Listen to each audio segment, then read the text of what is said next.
Welcome to the Core Connection.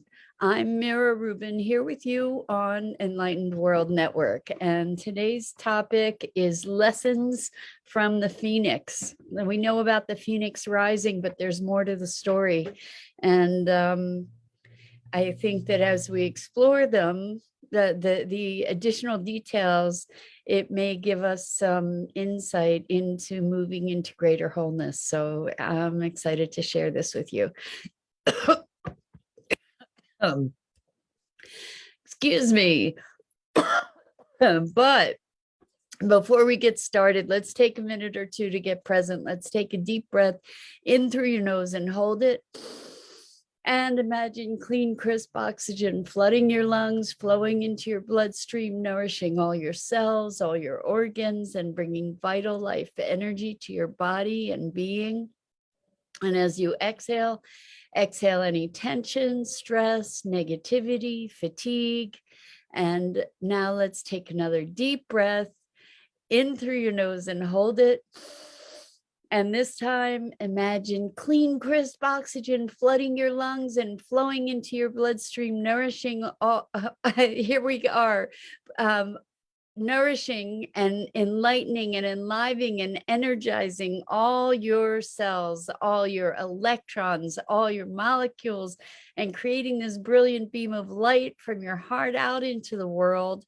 And as you exhale, exhale any remaining tension, stress, negativity, fatigue. And now let's just gently press our palms together and softly, softly, softly rub your fingers against your palms and feel the wonderful sensation, and allow that sensation to bring you present right here, right now, to this remarkable physical form that enables you to experience life. So welcome, welcome, welcome. I'm so glad to be here with you. And Rosalind, good morning to you. And Rosalind says, Mira, you found your hat.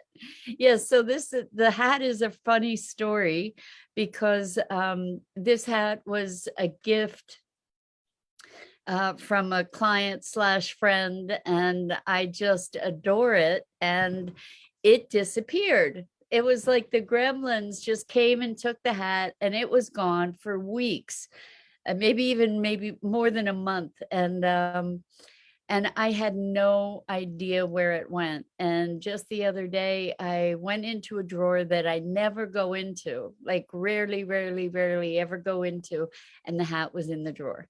So I imagine I put it in the drawer in an unconscious state.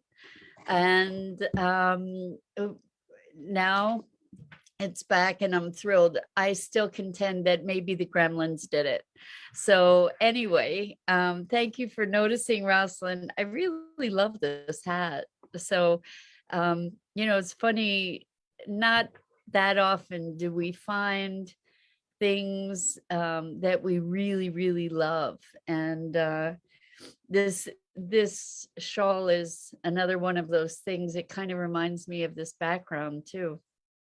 And these earrings, like the treasured things. And I'm just finding that I'm enjoying these treasures again more fully. So I imagine we all have treasures that we can really, truly enjoy. And it doesn't mean that we're attached, or that we are necessarily identified with those things, but we can enjoy them while we have them.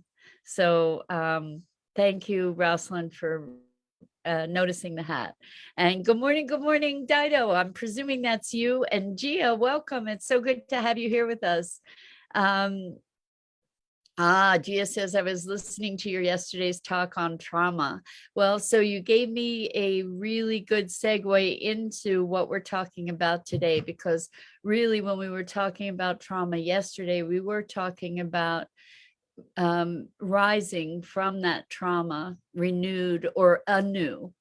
And it made me think of the Phoenix rising. In fact, I was going to call this morning's talk Phoenix Rising, but I decided to do my nerd thing. I didn't go to the dictionary this time, but I went to the to the web, and I found some information out about the phoenix that I had not known. And I thought, wow, this is really good information for us to be aware of, and that we can integrate to more fully metabolize our experiences and evolve to the next place. So I want to read a little bit from this thing I found online, because I'm fascinated by this whole idea of the phoenix. And I know that many of us have felt our lives, turning to ash and dust,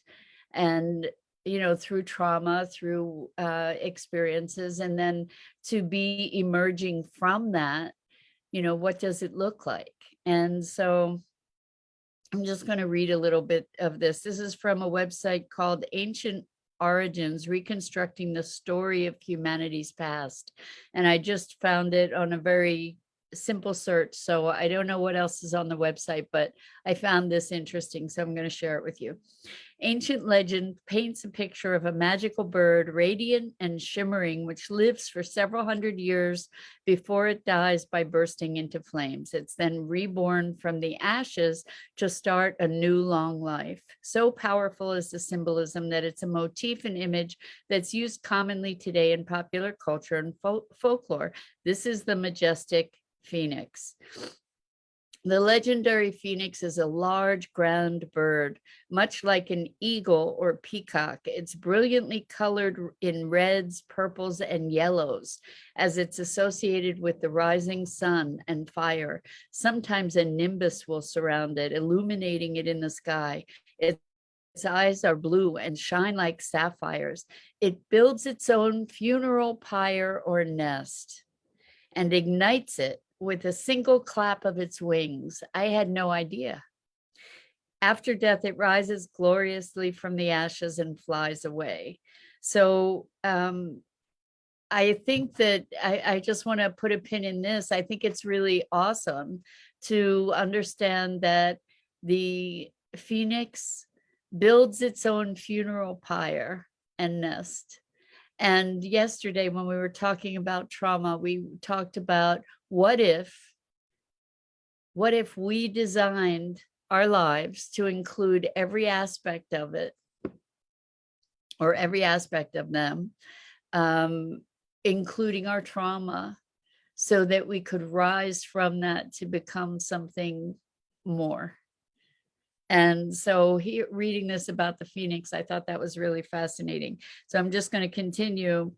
The phoenix symbolizes renewal and resurrection, and it has been used to represent many themes, such as the sun, time, resurrection, consecration, and empire, etc., etc. But this is the clincher. This is the part that I thought was really, really cool. Or part of the part I think is really cool. And it goes like this: when it feels its end approaching, it builds a nest with the finest aromatic woods. So it's ceremonial and beautiful. Good morning, Kimberly. Welcome. We're talking about lessons from the phoenix. So it builds a pyre from the finest aromatic woods, sets it on fire, and is consumed by the flames. From the pile of ashes, a new phoenix arises, young and powerful. It then embalms the ashes of its predecessor in an egg of myrrh and flies to the city of the sun, Heliopolis, where it deposits the egg on the altar of the sun god. And I just love this, because what's happening is that the phoenix is creating, it is exemplifying reverence for the place from which it came. It's not burying it. It's embodying it in this egg with myrrh, and eggs are the symbol of rebirth, right? And bringing it to the altar of the sun god, and the sun is light and new beginnings. And so there's such a beauty about this, to be recognizing and honoring the parts of ourselves that brought us. Good morning, Robin. Welcome. We're talking about lessons from the Phoenix. So the honoring the parts of ourselves and the experiences of our lives that brought us to what seemed like ruin, to the burning of everything down, and then emerging from that space anew. And I see what we were talking about yesterday is being able to move from victimhood, the experience of being victimized, which is, I'm not delegitimizing that in any way, because I believe that, there can be perpetrators and victims, and we get to renew or reclaim our power and our sovereignty by metabolizing those circumstances. And here in this example of the phoenix is creating something that honors that previous self. Good morning, Lisa. Welcome. So rather than reviling that former self, rather than rejecting and denying.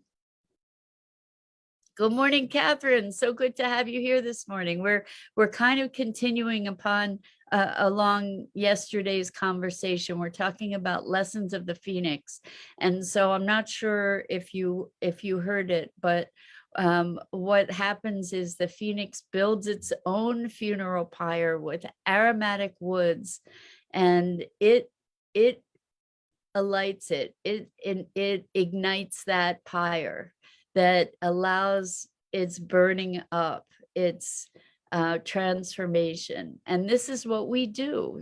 We talked yesterday about what if we designed the circumstances that allowed us the trauma that we experience so that we can grow and evolve from that place. And then after the new Phoenix emerges, it is honoring the previous Phoenix by embalming it in an egg of myrrh. And I know that there's symbolism related to myrrh, but I'm not certain what that symbolism is. But anyway, and then takes it to the altar of the sun god. In other words, there's a reverence and an appreciation for that prior self. And so when we look at our lives and the parts of ourselves that previously brought us shame or despair or even disgust or embarrassment or sorrow or just all these different aspects of being, that we get to honor that self, because we wouldn't be able to be the newly arisen self or the more fully formed self without that self. And the thing about the Phoenix is it keeps going through this transformation, every couple hundred years. And we do too. Maybe we don't have to have it burned to ash every time, but we are constantly we have the capacity to be constantly going through this process of profound renewal and recreation of ourselves. And the honoring and the embodying, the metabolizing of the prior self is part of that process. And so Kimberly says, rise from the ashes. Love this part. Well, you know what? I love the whole thing. I mean, the phoenix creates its own funeral pyre. Who knew? And does so with aromatic woods. In other words, in a ceremonial and reverent way. And so if we can honor every aspect of our lives as part of our sacred passage, there's a gift in that of transforming that experience, even if it's excruciatingly painful, to know this is part of my passage, not I am at the effect of a world that is trying to destroy me, for example. It's like, no, what if I have engineered this so that I can have the transformation I came here to have, so that I can move from darkness to light, so that I can move from sleep to wakefulness. You know, what if that's the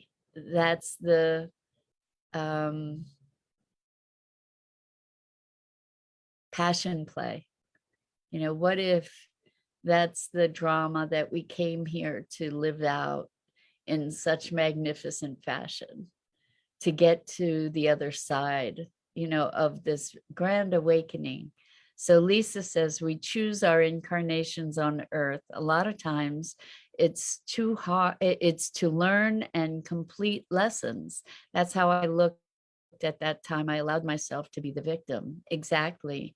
We get to experience all these different experiences to learn it, to bring us back to awakening. You know, it's kind of a game that we created for ourselves, where there are veils across our eyes that prohibit us from seeing our own magnificence and our own oneness and connection to ourselves, one another, and the universe, to recognize that we are all of it. And Elaine, welcome. Good morning. Elaine says, I truly divinely love the victim. So that in being able to say that, Elaine, having been through it, which I know you have, and Elaine continues, and the persecutor and the savior, for all our roles I played. And yes, I played them well.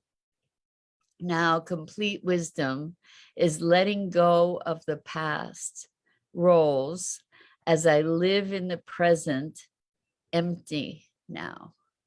Wow, Elaine, I love your contribution. So what Elaine is saying so artfully is that we all play these roles. We play the role of victim, we play the role of persecutor, we play the role of savior.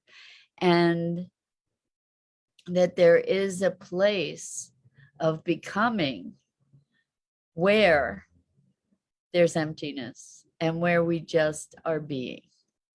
And that is the place of life flowing through us.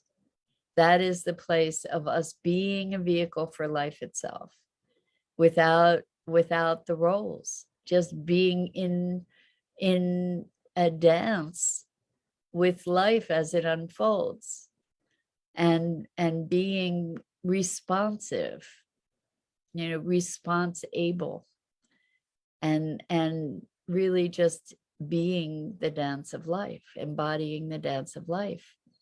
So Gia says, I'm loving this talk, Mira. I'm feeling tickles in my tummy. Such a beautiful explanation of experience.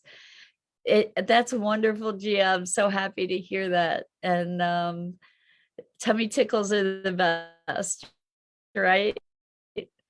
And we have those experiences in our bodies when things resound as truth, when we can feel the truth of something. It's beautiful. Rosalind says, looking back, it doesn't seem obvious to self why I'm being a victim. Yes, I agree, Rosalind. So when we are in it, when we're in it, we first of all, we don't always even notice that we're being a victim. And so one of the things that we know about awareness is that when things come to awareness, when we become more conscious of something, that's the first step. That's the first movement into our new presence. Our that's the beginning of change. And being able to catch ourselves in that state rather than residing in that state, being able to observe ourselves in that state rather than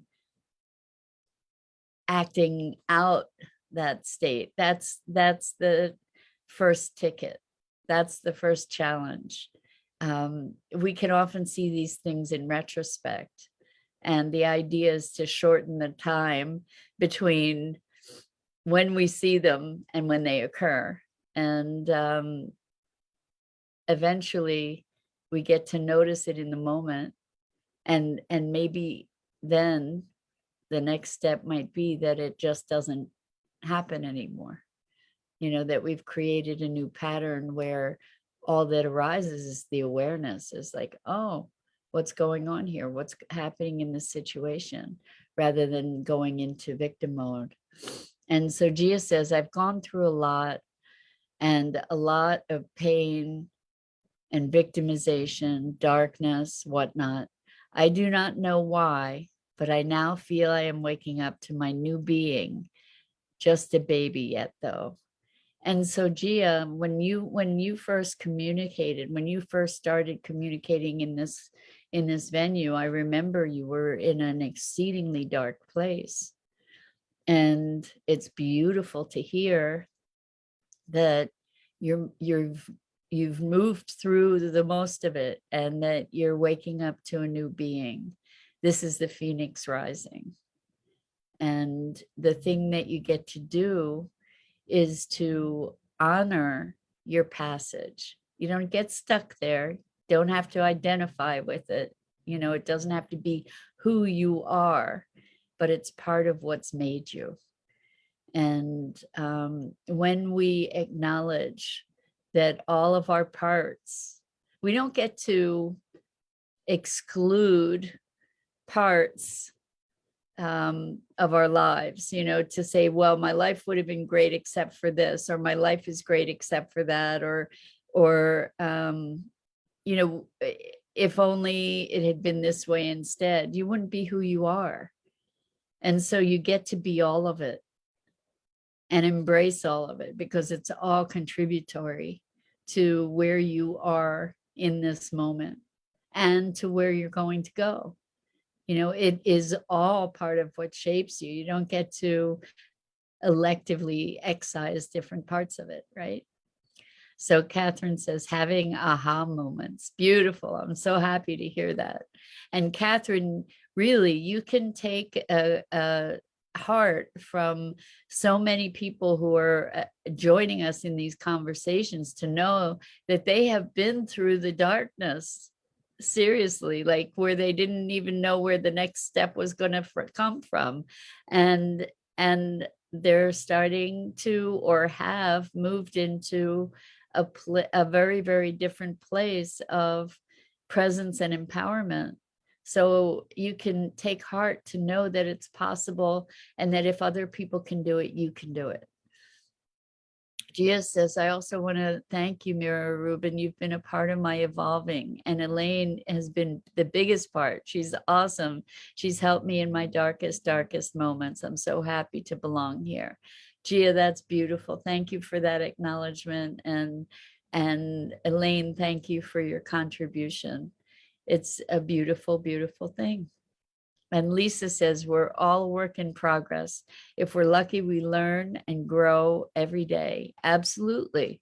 Absolutely. And I don't think it's a matter of luck, Lisa. I think it's a matter of willingness and openness and commitment and curiosity. You know, if we maintain a state of curiosity, there's no way that we can't learn every day. And Catherine says everything has a purpose. I agree. I agree. And it's this, our experience is this wonderful interwoven matrix that is ridiculously complex and magical, and beyond our ability, I think, to fathom all of its intricacies, and that's part of its magnificence. So Kimberly replying to Gia Kataria. Gia, I don't know how to pronounce your middle name, so I apologize if I'm messing it up. Kataria, I'll say. I don't know if that's right.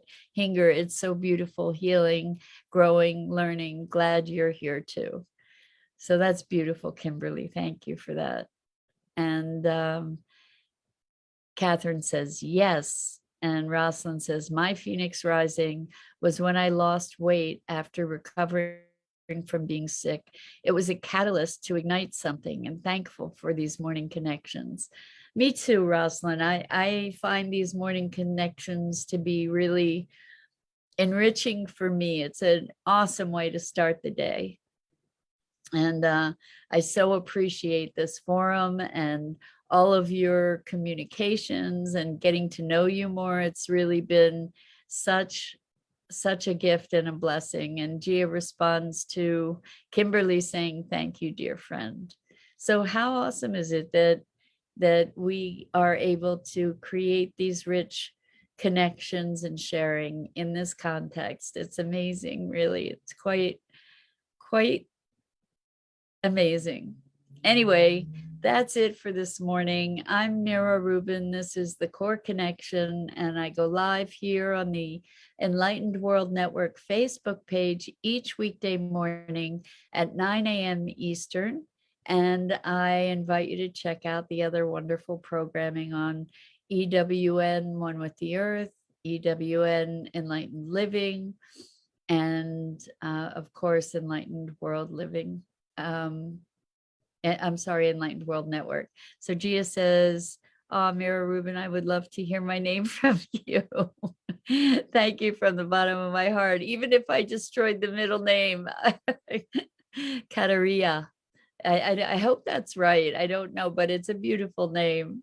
Anyway, so much love to you. Catherine says, I know everyone here sharing is giving what I should hear. Yesterday, I played video and thought about it. That's wonderful, Catherine. So Catherine, we're here to support you in your passage into the emergence of the new Phoenix from the ashes, and to be honoring your process. So please, please honor yourself going through this darkness. Know that there is more on the other side. So Lisa says, you're a love, Mira. Thank you. So much love to you, Lisa. And to all of you, Catherine, Gia, Kimberly, Rosalind, and of course, oh my gosh, where are we? Oh, and of course, Elaine, how could I forget? I didn't. Anyway, and everybody else who's joining us, it means everything. And I have to say that it's so important that you all know that your contributions in this conversation make a huge difference for the people that are participating in it. You never know that if your words are the words that are going to be the bridge to someone from darkness to light. So with that, I hope to see you again here really soon, and lots of love.